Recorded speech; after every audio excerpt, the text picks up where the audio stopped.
Billionaire suddenly passed away due to a heart attack. His most disliked son was allotted $300 million.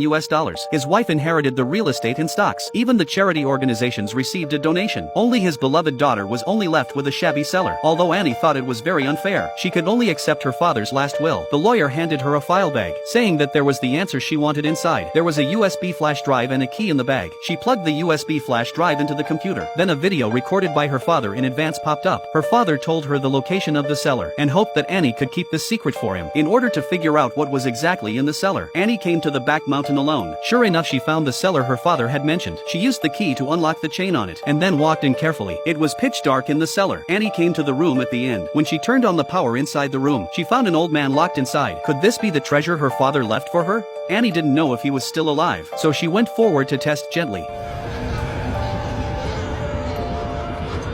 Annie was terrified and immediately ran out of the cellar without looking back. She had wanted to call the police, but remembering that her father had asked her to keep the secret, she finally had to give up this idea. Her brother noticed her abnormality, asking her if she felt unfair about the inheritance distribution and suggesting that they could redistribute it. But Annie thought that her father must have had his reasons for doing so she resolutely refused. At night, Annie came to the cellar again, but this time she wore a mask. However, the old man knew her very well. He could even tell various habits of her when she was a child, and the old man also knew that her father had died. That's why Annie came to find him. Annie was extremely shocked after hearing this. She asked the old man who he was exactly and why he was locked here. The old man didn't answer directly, instead asked her to prepare some food first. Helpless Annie could only bring good wine and delicious dishes. After the old man had eaten and drunk to his heart's content, he finally told the long buried secret in his heart.